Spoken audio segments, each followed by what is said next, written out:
Now students देखिए next question, ये question है आपका 2000 कहाँ गया, ये क्वेश्चन है 2011 में। ओके, इसको फटाफट देखते हैं बच्चों, क्या कहता है क्वेश्चन आपसे। सारे रिपीटेड क्वेश्चन होंगे, आपको लगभग सारी चीजें पता है। कह रहा what is meant by saponification, give an example. तो बच्चों ये आप कर लोगे, सपोनिफिकेशन क्या होता है बच्चों, याद करिए। सपोनिफिकेशन कैसे करते थे, एल्कलाइन हाइड्रोलिसिस ऑफ क्या, एस्टर। ओके, तो जब एस्टर की रिएक्शन कराते हैं हम एल्कली के प्रेजेंस में, ओके, तो हमको क्या मिलता है, हमको कार्बोक्सिलिक एसिड का करस्पॉन्डिंग सॉल्ट मिलता है, और साथ में हमको क्या मिलता है, एल्कोहल मिलता है। अब ये सब कुछ बातें लिखी हैं, अगर आपको याद करना हो याद कर लो इसमें से। When an ester reacts with the water in the presence of base. Okay, देखो मैंने आपको जो डेफिनेशन लिखाई थी वो क्या लिखाई थी बताइए, एस्टरिफिकेशन की। मैंने आपको सिंपल बताया था एस्टरिफिकेशन में, क्या एस्टरिफिकेशन में मैंने आपको सिंपल बताया था बच्चों। मैंने आपको डेफिनेशन एकदम सिंपल लिखाई थी, alkaline hydrolysis, alkaline hydrolysis of ester, बस यही मैंने आपको बताया था। Alkaline hydrolysis of ester to get what, to get alcohol and corresponding salts of carboxylic acid, to get alcohol, to get alcohol and corresponding and salt of corresponding carboxylic acid and salt of corresponding, अब जगह नहीं है समझ जाना आप, carboxylic acid. यही बात मैंने आपको पढ़ाई थी, ठीक है। अब यही चीज यहां शब्दों में लिखी हुई है, देखिए कह रहा है कि जब एस्टर को हम रिएक्ट करते हैं विद वाटर, अब ये क्यों लिखा है with water in the presence of base, तो बच्चों याद करिए, ये देखिए ये आपका एस्टर लिया था CH3COO C2H5, याद है, इसको यहां से ब्रेक करते थे NaOH, और मैंने बताया था पानी लिया हुआ है आपने, ठीक है। हाइड्रोलिसिस शब्द का यूज क्यों हुआ है, हाइड्रो का मतलब पानी, लिसिस मींस ब्रेक करना, यानी कि पानी के प्रेजेंस में बेस ब्रेक करेंगे इसको, और रिएक्शन किससे होगी, एल्कलाइन, एल्कलाइन मतलब बेस, कौन है बेस यहाँ, सोडियम हाइड्रोक्साइड, समझ गए ना। तो यहां से इसको हम ब्रेक करते थे अगर आपको याद हो, और मैंने बताया था CH3COO में क्या चिपकाओगे, Na, तो CH3COO Na यही क्या है, कार्बोक्सिलिक एसिड का करस्पॉन्डिंग सॉल्ट है, नाम क्या है इसका, सोडियम एसिटेट, और साथ में क्या बनेगा, C2H5 को क्या दोगे आप, OH, तो क्या बनेगा C2H5OH। याद आ गई रिएक्शन बच्चों, ठीक है। तो बस यही चीज आपके यहां पर लिखा आंसर में, कह रहा है जब एस्टर को रिएक्ट करते हैं, ये रहा तुम्हारा एस्टर को रिएक्ट करते हैं कहां, पानी तो है ही यहां पर, तो आप चाहो तो यहां लिख दो एक्वस, है ना, यानी कि सोडियम हाइड्रोक्साइड का एक्वस सॉल्यूशन है। In the presence of base, base present है कौन, sodium hydroxide, a salt of carboxylic acid, तो ये रहा आपका salt of carboxylic acid sodium acetate, and alcohol are produce, तो अल्कोहल और सॉल्ट ऑफ कार्बोक्सिलिक एसिड बनता है। इस रिएक्शन को हम क्या बोलते हैं, सपोनिफिकेशन। और इस रिएक्शन को हम सपोनिफिकेशन क्यों बोलते हैं, क्योंकि बच्चों इसी रिएक्शन का यूज किया जाता है सोप बनाने में, ओके, इसलिए इसका नाम है सपोनिफिकेशन, ओके। तो बस यही सारी चीजें, अब एग्जाम्पल इन्होंने दे दिया, आप नीचे पढ़ लीजिए, अब हम ज्यादा इस पर टाइम नहीं वेस्ट करते हैं। नेक्स्ट बच्चों क्वेश्चन नंबर 2 पे आ जाइए। कह रहा है, अब देखो ये जो आंसर लिखा है ये गलत लिखा है, ठीक है ना, आपको बिल्कुल सही आंसर मैं आपको बताता हूँ। कह रहा है which is better for health, butter और वेजिटेबल ऑयल। बच्चों हमारी हेल्थ के लिए कौन सा अच्छा है, तो जो एनसीईआरटी में आंसर है ना, हम लोग उसको फॉलो करेंगे। देखो सबसे पहले मैं आपको थोड़ा सा याद दिलाना चाहता हूं बच्चों, वेजिटेबल ऑयल आपके अनसेचुरेटेड होते थे, याद है, इतना तो पता ही है। वेजिटेबल ऑयल आपके ब्रोमीन वाटर टेस्ट देते थे, याद है, यस और नो बताइए। तो वेजिटेबल होते थे आपके क्या, अनसैचुरेटेड ऑर्गेनिक कंपाउंड्स, ठीक है। तो मैं लिख दे रहा हूं, वेजिटेबल क्या होते थे आपके, वेजिटेबल ऑयल्स क्या होते थे, अनसैचुरेटेड, यूएस का मतलब अनसैचुरेटेड, ठीक। और बच्चों बटर क्या होता था आपका, कार्बन सिंगल बॉन्ड कार्बन वाला ऑर्गेनिक कंपाउंड, यानी कि ये हो गया कैसा, एस, एस का मतलब सैचुरेटेड, ठीक है। अब सुन लो मेरी बात ध्यान से, जो एनसीईआरटी कहता है वो आपको याद करना है। तो बच्चों एनसीईआरटी ये कहता है कि जो वेजिटेबल ऑयल होते हैं यानी कि अनसैचुरेटेड ऑर्गेनिक कंपाउंड्स उसमें होते हैं। अब कौन से कंपाउंड होते हैं उसके बारे में बात करेंगे, वो छोड़ो आप, पहले आप ये समझो कि जो वेजिटेबल ऑयल होते हैं बच्चों, ठीक है, वो हमारी हेल्थ के लिए अच्छे होते हैं। तो उल्टे सीधे आंसर मत याद कर लेना, मार्क्स कट जाएगा एग्जाम में, ठीक है। वेजिटेबल ऑयल हमारी हेल्थ के लिए अच्छे होंगे और बटर बटर हमारी हेल्थ के लिए अच्छे नहीं होंगे। अब ये बात मैं कैसे कह रहा हूँ, आके जरा यहाँ देखो, और एग्जाम में क्या लिखना वो मैं आपको बताता हूँ। ये आपकी एनसीईआरटी से हमने लिया हुआ है, ठीक है बच्चों। एडिशन रिएक्शन में वेजिटेबल ऑयल को आपने वेजिटेबल घी में चेंज किया था निकल कैटलिस्ट के प्रेजेंस में हाइड्रोजनेशन करके, जो कि एडिशन रिएक्शन थी, याद है बच्चों। अब आ जाइए जरा यहाँ पर, तो यहाँ पर यदि आप पढ़ोगे तो क्या लिखा है आपकी किताब में, पढ़िए। कह रहा है you must have been seen advertisement starting that some vegetable oils are healthy. देखो वो कह भी रहा है कि मार्केट में आपने कुछ एडवर्टीजमेंट टीवी पे आते होंगे या इंटरनेट पे आते होंगे, आपने देखा हो कुछ वेजिटेबल ऑयल्स का प्रमोशन करती हैं कंपनीज, ठीक है ना, बोलती है हेल्दी है। तो ऐसा वो क्यों बोलती हैं, आइए जरा पढ़िए। अब यहाँ देखो क्या बच्चों लिखा है, कह रहा है कि animal fats generally contain saturated fatty acids. ध्यान से सुन लो बच्चों, एनिमल फैट्स पढ़ लीजिएगा जरा क्या लिखा है, बहुत ध्यान से पढ़ेंगे बच्चे। कह रहा है कि एनिमल फैट्स अब कुछ बच्चे सोचते होंगे एनिमल फैट्स क्या होते हैं, आप ज्यादा टेंशन मत लो। एनिमल फैट्स ऑर्गेनिक मॉलिक्यूल होते हैं। एनिमल फैट्स क्या होते हैं? ऑर्गेनिक कंपाउंड के मॉलिक्यूल्स की बात कर रहा है। तो बच्चों, अच्छा एनिमल फैट्स कहां मिलेंगे आपको? तो जवाब है जो प्रोडक्ट आपको कहां से मिलते हैं? एनिमल से मिलते हैं। ठीक है बच्चों, जैसे कि बटर। अब बताओ बटर कहां से मिलता है आपको? एनिमल से ही तो मिलता है ना। इतना तो आप पढ़े लिखे होगे, है ना। दूध के गाय से ही तो बटर बनता है भैया, ठीक है ना। तो वही कह रहा है, पढ़ो जरा यहां से ध्यान से। कह रहा है animal fats generally contain saturated fatty acids. ठीक है बच्चों, अब देखो ये जरा ध्यान देना। एनिमल फैट किसमें? बटर में होता है एनिमल फैट। हाँ, तो कह रहा है जो एनिमल फैट्स होते हैं, ठीक है बच्चों, उसमें क्या होता है? सैचुरेटेड फैटी एसिड्स होते हैं। सुन लो, ये आपको चीज याद करनी पड़ेगी। Animal fats contains saturated saturated fatty acids. अब बच्चे समझ नहीं पा रहे हैं कि सैचुरेटेड फैटी एसिड्स क्या है बच्चों। तो मैं आपको बता दूं, सैचुरेटेड का मतलब ऐसे एसिड है जिसमें कार्बन कार्बन के बीच में, भाई ऑर्गेनिक एसिड नहीं पढ़ा है आपने, कार्बोक्सिलिक एसिड बताइए। हाँ, कार्बोक्सिलिक एसिड में कौन सा फंक्शनल ग्रुप होता है बच्चों? COH। तो कह रहा है कि भैया देखो इसमें COOH फंक्शनल ग्रुप है, इसलिए हम इसको क्या बोल रहे हैं? Fatty acid. अरे नाम रख दिया भाई उसका फैटी एसिड, ठीक है। इसको खाने से हमारी बॉडी में क्या बनता है? फैट बनता है। ओके, याद रखिएगा, इसलिए इसका नाम है फैटी एसिड। तो इसमें कार्बोक्सिलिक एसिड वाला फंक्शन ग्रुप होता होगा। और सुनो, इसने बोला सैचुरेटेड फैटी एसिड। बच्चों, सैचुरेटेड का मतलब सब जगह कार्बन कार्बन के बीच में आपको क्या मिलेगा? Single bond. बहुत बड़ी बड़ी कार्बन की चेन होती। तो इसलिए वो कह रहा है कि एनिमल फैट्स कंटेन, क्योंकि उन्होंने लैब में चेक किया हुआ है कि एनिमल फैट्स जो होते हैं उसमें सैचुरेटेड फैटी एसिड्स के मॉलिक्यूल होते हैं बच्चों। ओके, और ये जो सैचुरेटेड फैटी एसिड्स के मॉलिक्यूल्स होते हैं, these are harmful for our health. ये हमारी हेल्थ के लिए हार्मफुल होते हैं। So which are said to be harmful for our health. आप बच्चों बताइए जरा, क्या पढ़ाया था आपको? बटर में क्या होता है? बटर क्या आपका बताइए बच्चों। तो बटर आपका एक तरीके का एनिमल फैट है कि नहीं, बताइए। सो ये जो बात लिखी है बटर के लिए लिखी हुई है। तो आपको एग्जाम में लिखना है क्या? आपको लिखना है बच्चों, क्या लिखोगे? बटर जनरली हम ऐसे लिखेंगे, butter contain saturated fatty acids. Butter क्या है? एनिमल फैट है। तो आप क्या लिखोगे? Butter contain saturated fatty acids which are harmful for our health. ये बात एक लिखोगे। दूसरी बात क्या लिखोगे? दूसरी बात आप ऑयल के बारे में लिखोगे बच्चों। ठीक, एनसीईआरटी क्या कहता है? ऑयल्स। ऑयल्स का मतलब वेजिटेबल ऑयल्स। ठीक है, अब वेजिटेबल ऑयल तो आपको भाई एनिमल से थोड़ी ना मिलेंगे ऑब्वियसली। वेजिटेबल ऑयल जैसे सोयाबीन ऑयल हो गया आपका, मार्केट में आप देखते हो कि सोयाबीन ऑयल आता है ना। तो सोयाबीन ऑयल जो है वो किसी एनिमल फैट से थोड़ी ना बना हुआ है ना। तो वो वेजिटेबल ऑयल होता है आपका बच्चों। उसमें यहाँ पे पढ़िए, एनसीईआरटी कहता है oil containing unsaturated fatty acids. Oil मतलब वेजिटेबल ऑयल। तो वेजिटेबल ऑयल में कह रहा है अनसैचुरेटेड फैटी एसिड्स होते हैं बच्चों। अनसैचुरेटेड फैटी एसिड्स कैसे होंगे? ये देखिए, ये जो यहां पर हमने आपको बताया बनाया था, ये बटर के मॉलिक्यूल का लगभग स्ट्रक्चर होगा। ठीक है, ये कैसा है बच्चों? सैचुरेटेड फैटी एसिड है। इसमें कार्बन कार्बन के बीच में सिंगल बॉन्ड होगा। और वेजिटेबल ऑयल की हालत क्या होगी बच्चों? वेजिटेबल ऑयल में कहां पे बनाए? यहां बना दे, छोटा सा समझ जाओगे।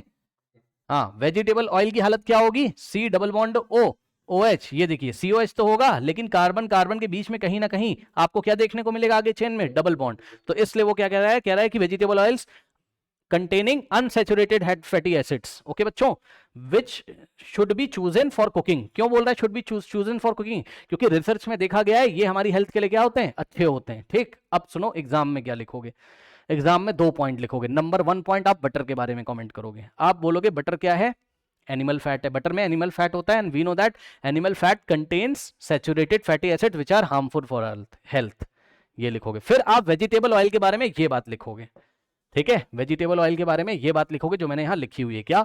Vegetable oil is better for our health. Reason क्या है? Because it contains unsaturated fatty acids which are good for health. Research में देखा गया है कि अनसैचुरेटेड फैटी एसिड जो होते हैं हमारी हेल्थ के लिए अच्छे होते हैं। बताइए, कोई डाउट है? कर लोगे? उल्टे सीधे आंसर मत याद कर लेना क्वेश्चन बैंक से। कोई डाउट है बताइए? कर लोगे? हाँ, गलत मत कर देना। ठीक, तो चलो बहुत बढ़िया। अब आते हैं हम नेक्स्ट क्वेश्चन पे बच्चों। नाउ यहां पे आ जाइए स्टूडेंट्स। क्या कह रहा है? कह रहा है व्हाट इज विनेगर। बच्चों, विनेगर कैसे बनता है? एनसीईआरटी में दिया हुआ है। जब आप एसिटिक एसिड ले लोगे और एसिटिक एसिड का पानी के साथ सॉल्यूशन बनाओगे, कौन सी कॉन्सेंट्रेशन में? 5 to 8%। बच्चों याद कर लीजिए, ये परसेंटेज अगर आपने गलत कर दिया टिक मार्क में भी आ सकता है कि विनेगर में विनेगर क्या होता है। तो विनेगर एक्वस सॉल्यूशन होता है। एक्वस मतलब पानी के साथ। किसका? एसिटिक एसिड का। कितना एसिटिक एसिड लेते हैं? 5 से 8%। 5 से 8% मान लो, जैसे उदाहरण के तौर पे हम आपको बताएं, एग्जांपल के तौर पे बच्चों, क्या लिखा उसने? 5% टू 8%। क्या? Acetic acid CH3COOH। कहां लिया? पानी में लिया। एक्वस लिख दिया पानी में। इसका मतलब समझते हो? इसका मतलब एक एग्जांपल दे दें छोटा सा, समझ जाओगे। हाँ, इसका मतलब समझो, एग्जांपल बच्चों, मान लो कि आपने 100 ml सॉल्यूशन बनाया, कितना? 100 मिलीलीटर। तो बच्चों बात यही है कि भैया इसमें 6 ml क्या है, अगर एसिटिक एसिड है तो 94 ml क्या होगा, पानी होगा। आया कि नहीं आया बताइए? ठीक, तो 100 ml सॉल्यूशन में 6% क्या आपका, 5 से 8 के बीच में कुछ भी हो सकता है, इंक्लूडिंग 5 एंड 8। 8 से ज्यादा नहीं करना है परसेंटेज, किसका? एसिटिक एसिड का, समझ गए? तो 5 से 8 के बीच में मैंने 6 ले लिया, 7 ले सकते हो, 7.5 ले सकते हो, 5 भी ले सकते हो, 8 भी ले सकते हो, एसिटिक एसिड बचा हुआ पानी, समझ गए? तो अब आपको एग्जाम में क्या लिखना है यहाँ बच्चों, ध्यान से चेक करिए। आपको लिखना है 5 to 8% of a solution of acetic acid in water is called vinegar, it is use for preservative. हाँ, इसका यूज भी पूछा है, तो बच्चों यूज क्या होता है बताइए इसका? ये जो एसिटिक एसिड होता है हम इसको यूज करते हैं as a preservative in pickles. Okay, अचार वगैरह को सुरक्षित रखने के लिए हम एसिटिक एसिड का यूज करते हैं, यानी कि विनेगर का यूज करते हैं। ओके चलो, कह रहा है बच्चों why does carbon form compound having low melting and boiling point. तो ये मैं नहीं पढ़ा रहा हूँ, कई बार बता चुका हूँ, ठीक है। कार्बन के कंपाउंड आपको पता है कोवेलेंट इन नेचर होते हैं और इनका इंटरमोलिकुलर फोर्स बहुत कम होता है, इंटरमोलिकुलर फोर्स बहुत वीक होता है मॉलिक्यूल्स के बीच में, तो इसका मेल्टिंग बॉइलिंग पॉइंट क्या होगा, बहुत लो होगा। ओके स्टूडेंट्स, उसके बाद बच्चों इसने आपसे सवाल पूछा, ध्यान से सुनिए। नेक्स्ट क्वेश्चन कह रहा है give a chemical test to distinguish between butter and cooking oil. बच्चों बटर और कुकिंग ऑयल अब मैं नहीं करा रहा हूं, समझ जाओगे क्यों भाई, कई बार बता चुका हूं। हाँ, बटर क्या देगा आपको, बटर कैसा है, सैचुरेटेड है, बटर कैसा है, सैचुरेटेड है, तो ये आपको ब्रोमीन वाटर टेस्ट नहीं देगा। और कुकिंग ऑयल आपका कैसा है, अनसैचुरेटेड हाइड्रोकार्बन है, तो ये आपको ब्रोमीन वाटर टेस्ट देगा। ठीक है, तो ब्रोमीन वाटर टेस्ट की हेल्प से हम पता करेंगे कि दिया गया कंपाउंड कुकिंग ऑयल है बटर। अब ये सब जो कहानियां यहाँ लिखी ये सब मत फॉलो करना, केवल आप एग्जाम में किसके बारे में बताओगे, ब्रोमीन वाटर टेस्ट के बारे में बताओगे। ओके, तो bromine water test is also use whether brown colour is discharge by the cooking oil. ठीक है, तो ब्राउन कलर किससे चला जाता है, कुकिंग ऑयल से, ये मैंने आपको पढ़ाया। अब हम आगे बढ़ते हैं, चलो नेक्स्ट आ जाओ। अब देखो बच्चों यहाँ से, ये देखिए कह रहा है list any 4 differences between soap and detergents. Okay बच्चों, सोप और डिटर्जेंट में 4 आपको डिफरेंस बताने हैं।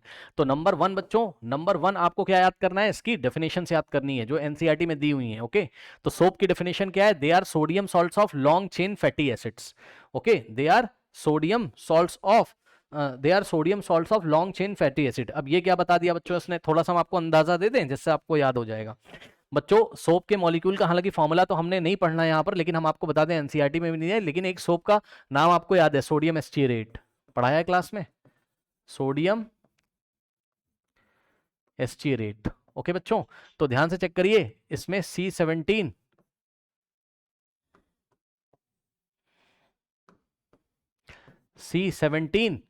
S35 COONA इसका फॉर्मूला होता था, याद है कि नहीं बताइए? अब सुनो, अगर यहां Na को हटा के तुम क्या लगा दो, H लगा दो, सोचो जरा। तो अब ये कार्बोक्सिलिक एसिड बन गया कि नहीं, बताओ, COH है कि नहीं, जल्दी बताओ, ये कार्बोक्सिलिक एसिड है। अगर ये कार्बोक्सिलिक एसिड है बच्चों, तो मुझे ये बताओ कि जब इस H को हटा के यहाँ Na लगा दोगे, तो H को हटा के जब हम Na सोडियम लगाते हैं तो हम क्या बोलते हैं उसको, सोडियम सॉल्ट। तो बताओ ये सोडियम सॉल्ट बना कि नहीं बना, बताओ ये सोडियम सॉल्ट बना कि नहीं बना, किसका सोडियम सॉल्ट बना, लॉन्ग चेन फैटी एसिड का। ये क्या है, लॉन्ग चेन फैटी एसिड, ठीक है ना, जो लंबे लंबे, देखो कार्बन 17 है इस चेन में, लंबे से 17, मतलब एक स्ट्रेट चेन होगी कार्बन की जिसमें 17 कार्बन पीछे लगे होंगे, तो बहुत लंबी सी चेन होगी। ठीक है, तो बहुत लंबी लंबी चेन वाले जो एसिड होते हैं ऑर्गेनिक केमिस्ट्री में, उसको लॉन्ग चेन फैटी एसिड बोलते हैं। और लॉन्ग चेन फैटी एसिड से बच्चों, अगर हम यहाँ H हटा के Na लगा दें तो इसको हम क्या पढ़ेंगे, इसको हम पढ़ेंगे क्या, sodium salt of long chain fatty acid, sodium salt of long chain fatty acids. ठीक है, तो ये क्या हो गया आपका, sodium salt of long chain fatty acids. Okay बच्चों, इसलिए सोप की डेफिनेशन क्या पड़ी, they are sodium salts of long chain fatty acid. कभी कभी यहां पर बच्चों Na को हटा के क्या लगा दिया जाता है, K का मतलब पोटेशियम लगा दिया जाता है। तो अगर कभी कभी यहां इस तरीके से हो जाएगा मॉलिक्यूल सोप का, देखिए C17 S35 COO, और यहां H को हटा के सोडियम ना लगा के पोटेशियम लगा दोगे, तब ये क्या कहलाएगा, तब ये कहलाएगा बस सोडियम की जगह हम क्या यूज करेंगे, पोटेशियम। K का मतलब पोटेशियम, समझ गए। तब हम क्या बोलेंगे इसको कि सोप का डेफिनेशन हम कैसे देंगे, soaps are potassium salt of long chain fatty acid. तो इसकी डेफिनेशन को थोड़ा सा करेक्ट कर लेते हैं, ठीक है। ये देखिए, दे आर सोडियम और पोटेशियम, दे आर सोडियम और potassium salts of long chain fatty acid. तो ये इसकी डेफिनेशन हो गई। फिर डिटर्जेंट की बच्चों डेफिनेशन क्या होती है, ठीक है बच्चों। तो डिटर्जेंट में अगर मैं आपको दिखाऊं तो सब कुछ पीछे ऐसा ही रहता है, यानी कि पीछे लंबी सी कार्बन की चेन होगी, ये देखिए इस तरीके से, ठीक है बच्चों। और यहां पर जो आयनिक एंड होता है वो आपका SO3 माइनस Na+ टाइप का होता है, ठीक है स्टूडेंट्स, ओके। तो ये होता है आपका सल्फोनिक एसिड से आया हुआ, यह आता है आपका सल्फोनिक एसिड से आया हुआ। तो ये देखिए, अब हम उतने डिटेल में नहीं जा रहे, मैंने क्लास में पढ़ा है भाई, क्या क्या मैं भी बता दूं, है ना। बस आपको याद देखिए क्या करना है, कह रहा दीज आर सोडियम और पोटेशियम सॉल्ट, यानी कि हाँ या तो सोडियम लगा होगा या तो पोटेशियम, किसके, ऑफ सल्फोनिक एसिड। यानी कि बच्चों किसी जमाने में ये क्या रहा होगा, किसी जमाने में ये इस तरीके से रहा होगा, समझ रहे होगे आप, SO3 माइनस और Na+ की जगह H लगा होगा, H+, ठीक। तो H+ का मतलब कभी ये एसिड रहा होगा, ये देखिए। और SO3H को हम क्या बोलेंगे, सल्फोनिक एसिड के नाम से जानेंगे। इसलिए किसी जमाने में सल्फोनिक एसिड रहा होगा, अब हमने H को हटा के क्या लगा दिया, Na या K लगा दिया, है ना। तो इसलिए इसका नाम क्या पड़ेगा, डेफिनेशन कैसे पढ़ोगे इसकी, आप डेफिनेशन पढ़ोगे, दीज आर सोडियम और potassium salt of sulphonic acid of hydrocarbons, okay. पहले किसी हाइड्रोकार्बन का सल्फोनिक एसिड था ये, अब ये क्या बन गया, उसका करस्पॉन्डिंग सॉल्ट बन गया। सो दीज आर सोडियम और potassium salt of sulphonic acids of hydrocarbon. कोई डाउट है बताइए। अब देखो ये हो गया इसका फर्स्ट डिफरेंस, ठीक है, ठीक है। ये इसकी डेफिनेशन दोगे आप कि ये क्या है और ये क्या है। अब सुनो मेरी बात ध्यान से, यही डेफिनेशन ही बच्चे नहीं लिख पाते हैं, इसको याद कर लेना। अब आपको मैं एक बात बताना चाहता हूं, अभी मैं डिफरेंस आपको और बता दूंगा, लेकिन मैं आपको कुछ बताना चाहता हूं। आप अपने एनसीईआरटी में जरा आ जाइए, सोप वाले में नीचे, यहां पर देखिए बच्चों, ये सोप वाला सेक्शन है आपका एनसीईआरटी का, ठीक। तो आप यहां पर आओगे तो कुछ इंपॉर्टेंट बातें सुनिए जो एग्जाम में आपसे पूछ सकता है। देखिए मैं आपको बताता हूं बच्चों, ये आप सोप और डिटर्जेंट में अंतर में आपको बता रहा था, डिफरेंस है ना। यहाँ पे आ जाओ, सोप और ये डिटर्जेंट। अब डिटर्जेंट के बारे में आपसे सवाल क्या पूछ सकता है वो आप देखिए जरा, पहले यहाँ पर आ जाइए। देखिए बच्चों, ये टिक मार्क में आ सकता है, थोड़ा ध्यान देंगे स्टूडेंट्स। देखिए पढ़ो क्या लिखा है, कह रहा है detergent are generally sodium salts of sulphonic acids. यही बात मैंने आपको बताई है, बताइए।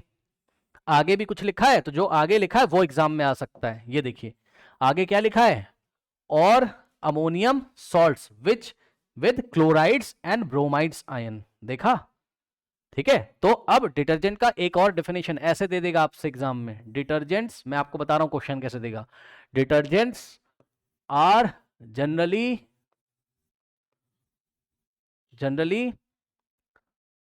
अमोनियम सॉल्ट्स, जनरली, हाँ ammonium salts with chloride and bromide ions, with, हाँ अमोनियम सॉल्ट्स ऑफ विथ, अरे समझ जाना है, WITH, विथ क्लोराइड और ब्रोमाइड आयंस, ठीक है। तो दो डेफिनेशन हो गए इसके। पहली डेफिनेशन डिटर्जेंट की, detergents are generally sodium salt of sulphonic acid, या फिर दूसरी डेफिनेशन क्या है, detergents are generally ammonium salt with chloride and bromide ion. अब ये क्या बात है और सवाल कैसे पूछेगा, बात ये है बच्चों कि ये अमोनियम सॉल्ट होंगे, मतलब समझो ये कार्बन की लंबी सी चेन होगी इस तरीके से और पीछे लगा होगा अमोनियम, ठीक, ये NH4+, ये अमोनियम होता है। और यहां पर क्या लगा होगा आपका, या तो Cl लगा होगा, Cl-, और या पीछे लंबी सी कार्बन की चेन होगी, और यहां पर लगा होगा आपका क्या, Br-। इसीलिए वो क्या कह रहा है, कह रहा है कि detergents are generally ammonium salt. ये देखिए ये अमोनियम सॉल्ट का फील दे रहा है आपको, ठीक, जैसे NH4Cl होता था, NH4Br, ammonium bromide, ammonium chloride, वैसा कुछ है ना, विद क्लोराइड और ब्रोमाइड आयन, ठीक है ना। समझ गए बात कि नहीं समझे, यही इसके आयनिक एंड है। मेरी बात ध्यान सुनो, खास बात ये है वो एग्जाम में क्या पूछेगा भैया, एग्जाम में वो ऑप्शन दे देगा, बस मैं आपको यही पढ़ाना चाहता हूँ इतनी देर से। बोलेगा डिटर्जेंट्स आर और नीचे ऑप्शन दिए रहेंगे बहुत सारे, उस ऑप्शन में एक ऑप्शन आपको दिया रहेगा detergents are ammonium salt with chloride and bromide ions, तो आपको इस पे टिक लगाना होगा, समझ गए। ये सवाल बन सकता है इसलिए मैंने आपको बता दिया। कोई डाउट है बताइए। हाँ, तो ये अगर बस आपके दिमाग में इतना ही बैठ जाए, these are ammonium salts of chloride and bromide ion, तो सही आप देखते हैं, अब एग्जाम में पहचान जाओगे। तब वापस आते हैं, ठीक है बच्चों, वापस आ जाइए। ये फर्स्ट डिफरेंस था। अब नेक्स्ट आ जाओ जरा बच्चों, दूसरा डिफरेंस आपको एग्जाम में लिखना है, 2 नंबर का क्वेश्चन था ये। दूसरा डिफरेंस लिखना है, soaps can not be use with hard water, ठीक, and detergents work well with hard and soft water both. अब ये हार्ड वाटर क्या होता है बच्चों और सॉफ्ट वाटर क्या होता है, ठीक है ना। हाँ, यस यस, हार्ड वाटर वो वाटर होता है जिसमें कैल्शियम और मैग्नीशियम के सॉल्ट होते हैं, सुन लीजिए ध्यान से। हार्ड वाटर वो होता है जिसमें कैल्शियम और मैग्नीशियम के सॉल्ट होते हैं, और सॉफ्ट वाटर में जिसमें कैल्शियम और मैग्नीशियम के सॉल्ट नहीं होते हैं, ठीक है ना। तो जो सोप है आपका, ठीक है बच्चों, हार्ड वाटर ऐसा नहीं कि छूने में हार्ड होता है, hard water contains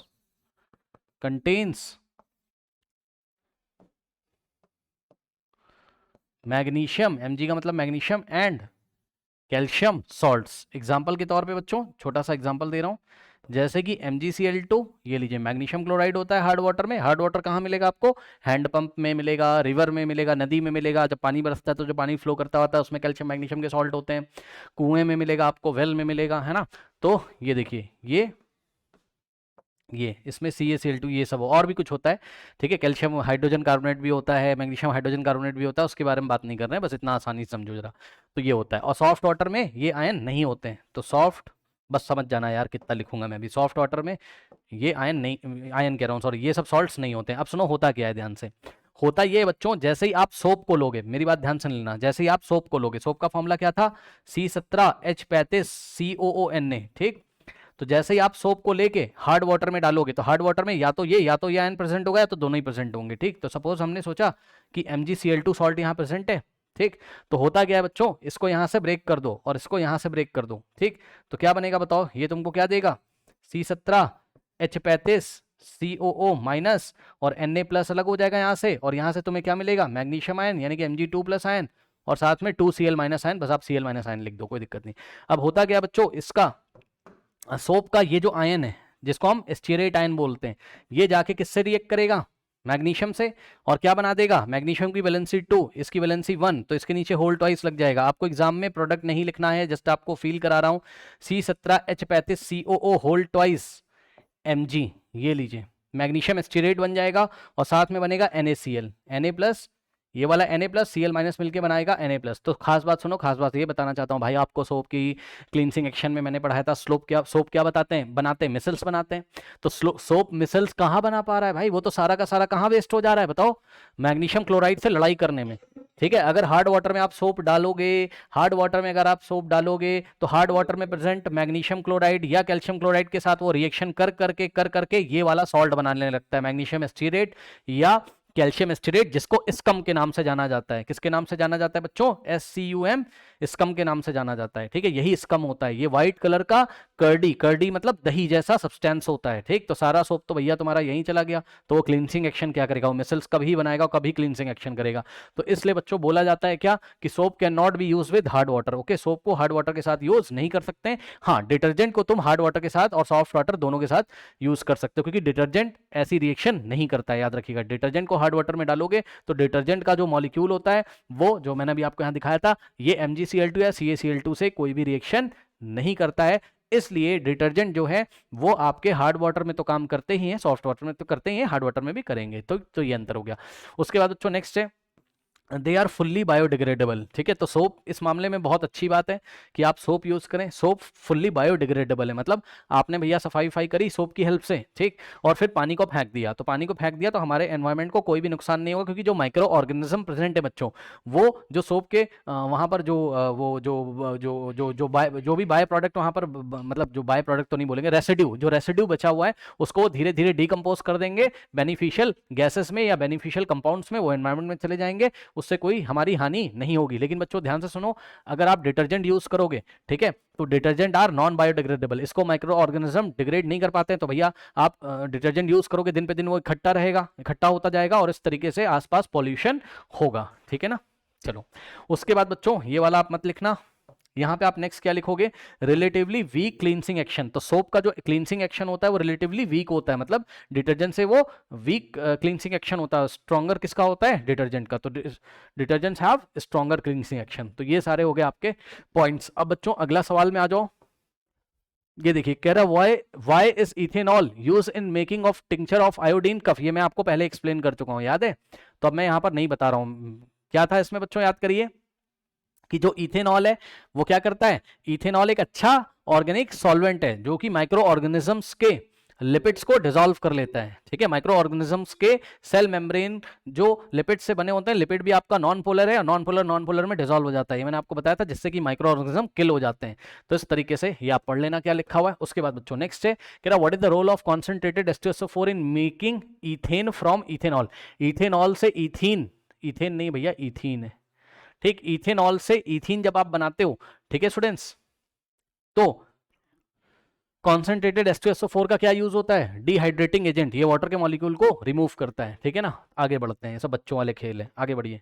next question देखिए बच्चों, कह रहा व्हाट इज कैटलिस्ट। कैटलिस्ट क्या होता है, देखा पूछ लिया उसने, तो ये आंसर है। Catalyst is a substance that causes हाँ रिएक्शन टू अकर और proceed at different rate without being affected itself, okay. या ये बहुत कॉम्प्लिकेटेड रिएक्शन हो गई यार, सिंपल सा। कैटलिस्ट की डेफिनेशन है, catalyst are the substances, catalyst are the substances which can alter the rate of reaction, बस खत्म। which can हाँ alter the rate of reaction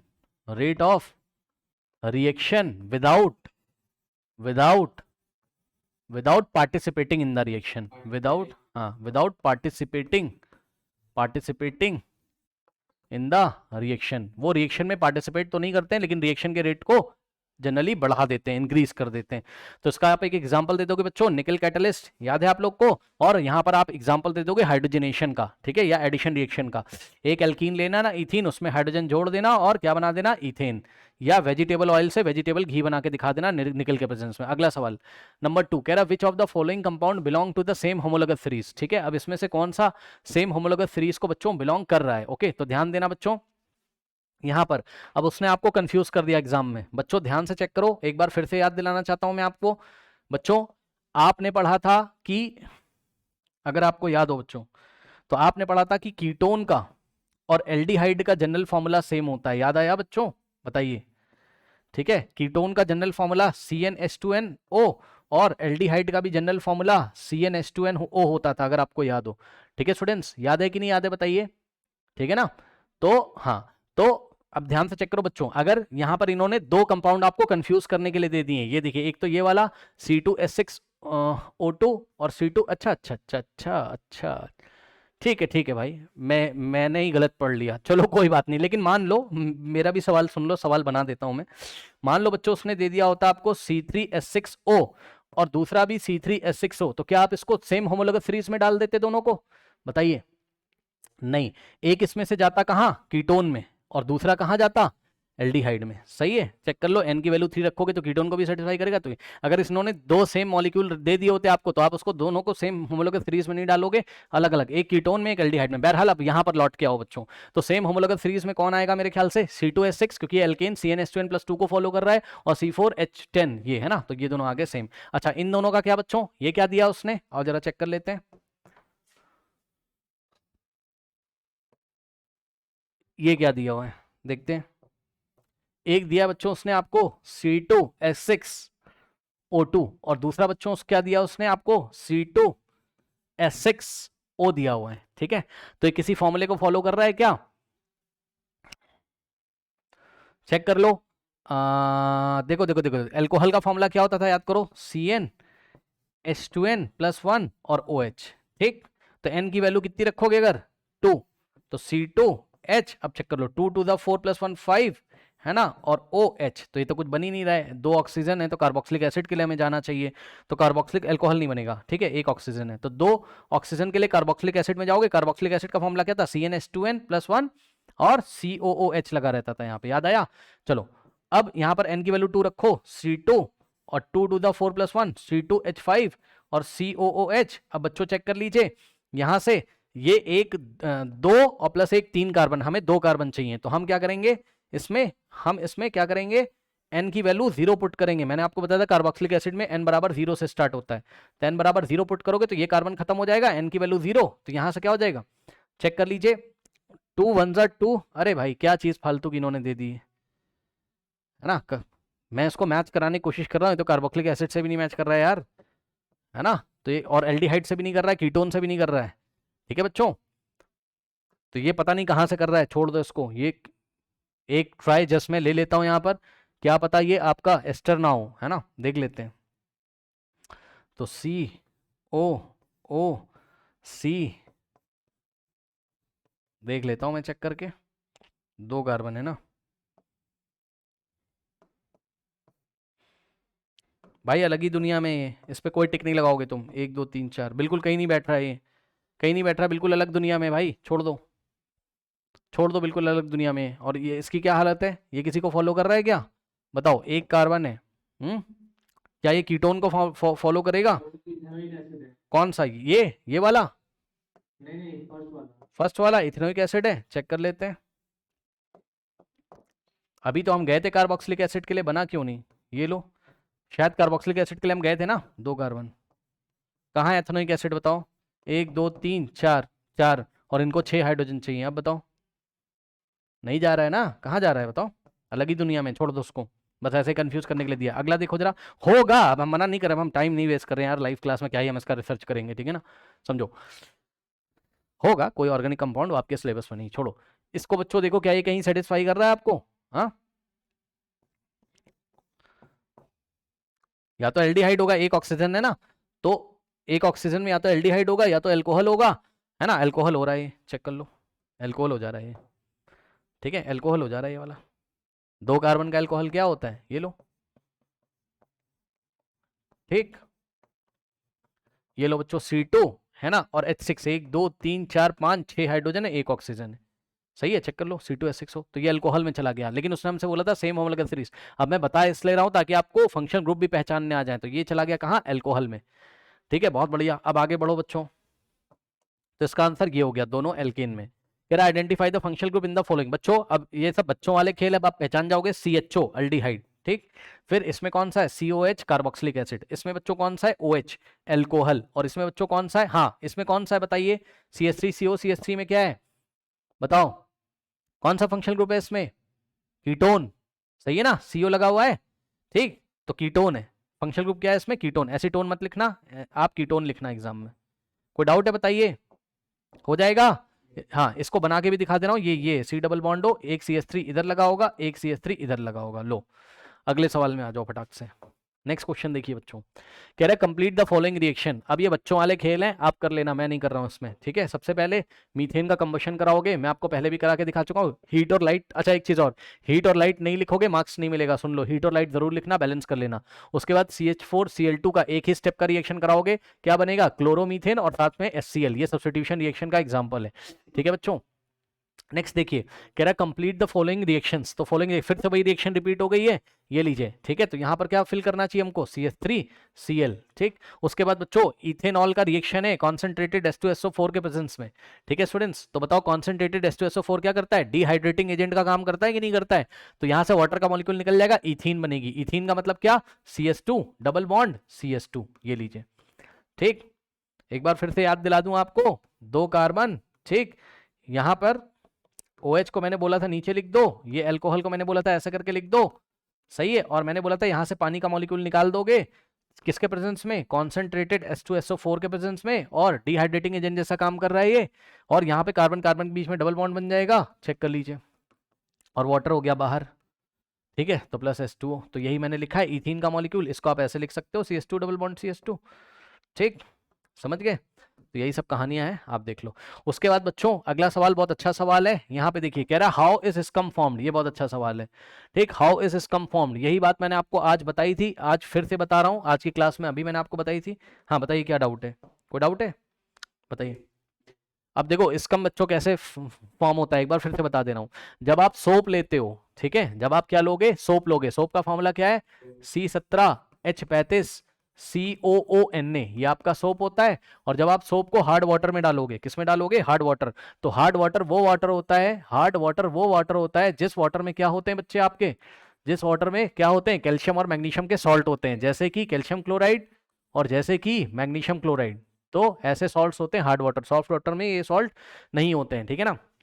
अब जब आप सोप की रिएक्शन कराओगे किसके साथ, हार्ड वाटर के साथ, यानी कि हार्ड वाटर में अगर आप कपड़े धो रहे हो अपने या सोप का यूज कर रहे हो, तो हार्ड वाटर से ये जो मैग्नीशियम क्लोराइड नाम की चीज है, यानी कि जो सॉल्ट है, ठीक है, ये क्या करता है, इससे रिएक्शन करता है, और यहां पर एक कंपाउंड बनता है C17,